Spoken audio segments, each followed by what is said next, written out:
Council meetings are long and boring. Wouldn't it be great if they were short and unboring? This is why I have invented the 5 Make It 10 minute meeting. All right. After the city council meeting of April 2nd, this one started off saying, we have new microphones and they're tricky.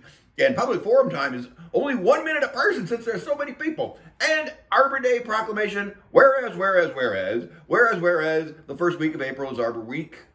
So plant trees. And then the city manager, Sabrina Cotta, she's interim city manager. She's we have a new webpage telling people information we want them to believe about the new water treatment plant. And we are getting new awnings on City Hall. And the new website's going to be up May or early June. I am skeptically optimistic personally. The city is on Instagram and Nextdoor. And this one says, she goes, oh, you forgot that, by the way, I just add on the city planning department has a new manufactured home code, and that is awesome. And then a public forum, and a lady in plaid said, city workers and leaders are the best. And a lady with big eyes said, thanks for supporting SEEP. And a blue plaid guy said, a study says people saying the same thing over and over and over and over and over is bad for your mental and physical health. And a guy in a hoodie said, don't take away our gas stoves. And a white-haired lady in glasses says, SoCan supports this natural gas ordinance. Natural gas is a health hazard. White-haired lady said, support the youth's natural gas ordinance. And a climate kid said, pass this natural gas ordinance. Adidas shirt wearer said, stop the war in Gaza. Sign a letter like Talent did. That'd do it. A scarf lady says, Palestinian bodies are everywhere in Gaza. And another different scarf lady said, let me quote some Palestinian. And she said, this could happen to you. And then this one goes, no clapping. Apparently he's clapping. No clapping. And then a redhead said, sign the ceasefire in Gaza thing. My daughter needs daily meds, and if she were in Gaza, she'd be dead. And an eye makeup lady said, there are war crimes in Gaza. Silence is apathy. Glasses on the head lady said, electromagnetic tree killing is going on. Oh, and a dangling earring lady said, growth is a lot in town, and cars can't escape a wildfire using Siskiyou Boulevard. And the $5,000 per trash can thing, new trash can thing, is crazy. And then the backpack guy said, I support the natural gas ordinance. A white Van Dyke man said, the mayor and councilors were great last meeting. And a big head scarf lady said, illegal Israeli real estate people are selling Palestinian land. Oh, and then a guy in a yellow cap said, Israel is committing crimes against humanity. And a big necklace lady said, we hosted the culture of unity and repair. Massacring people is bad for the environment. And then the consent agenda, all approved. And then this one goes, let's do the second reading of the 5G ordinance. Oh, I'm sure it's going to go great. And then this guy goes, there he is. City Attorney Doug McGeary. McGeary goes, I changed one thing for the first reading. Otherwise, it's ready for the second and final vote. And then we're right to public forum. And a green shirt lady said, we didn't need another revision of the ordinance. Green stone necklace lady said, my kid had Lyme disease and EMS affect her. Vest guy said, we stopped GMOs and 5G isn't necessary. Green scarf lady said, do what counselors in New Hampshire did. And bald 5G guy says, Dahl was completely disingenuous last meeting. He didn't include our attorney Campanelli's suggestions. And a man said, my name means nothing. I reject my name as a free man. If your ordinance trespasses against us, we have the right to make amends using the law of equity. All right. Zoom guy says peer review studies need to be included in all town halls. I don't know if that was pro or con. Then a lady on Zoom, she was super quiet. I think she hates 5G. A gray cap lady said, we need to hold public officials accountable in case they are beholden to corporations.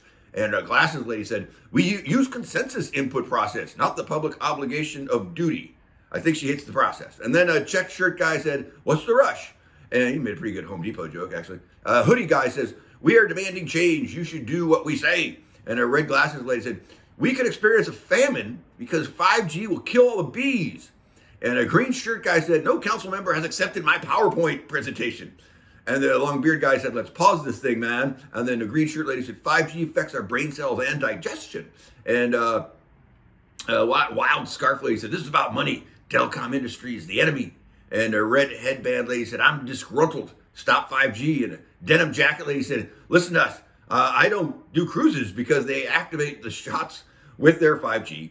And a white-haired lady said, we love living here. There's harm being done. And then smiling plaid shirt guy says, I'm from Jackson County, and he says, you counselors have an arrogant attitude. He sang, it was a little longer than that, a little song he put in, a little arrogant attitude song, and he says, our information is not pseudoscience. And then a lady said, smart meters were killing me.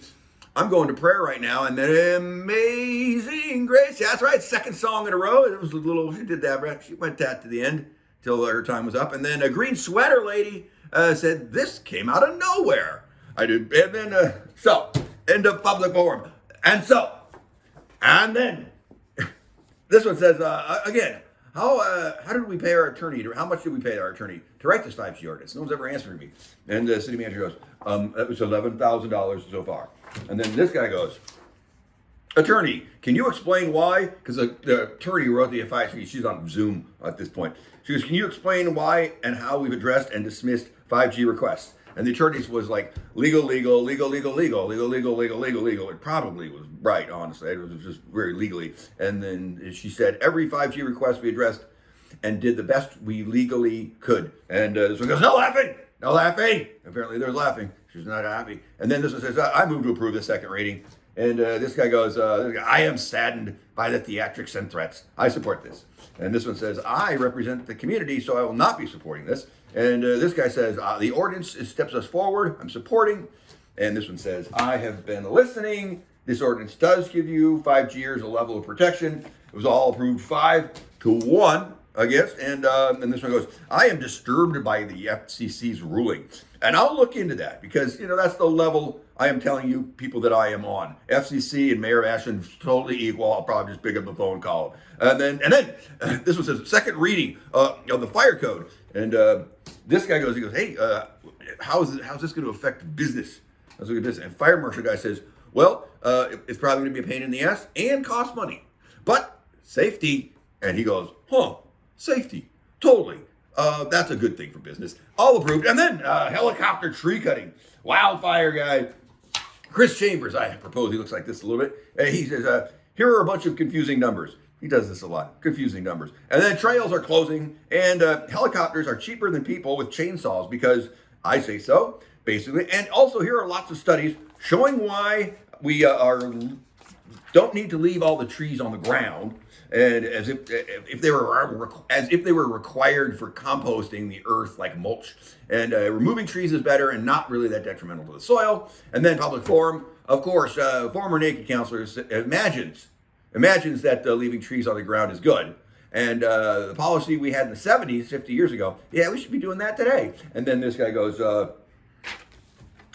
hey, if we do the full cutting of option one, where does the extra $180,000 come from? Good question. And the city finance director, Marion Berry, says, our invested money, actively managed, AKA because of me, is making more than the $500,000 we expected. So now we're looking at $700,000 by the end of the year. So that's going to cover the extra. And then this one goes, let me ask a forestry question to make me seem smart. When anyone who knows forestry degree, Michigan State, right here, right, knows that I come across as a pseudo-intellectual dilettante, just like former naked counselor.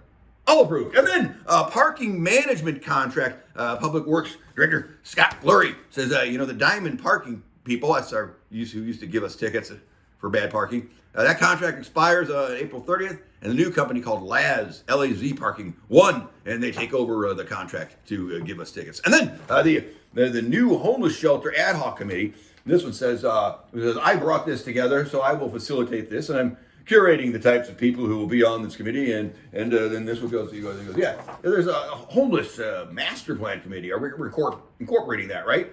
And I think they're separate but coordinating. I never figured out exactly how that shook out. They're still forming the idea of this committee anyway. And as I move to create this committee, all approved. That's the end of the meeting. You're welcome.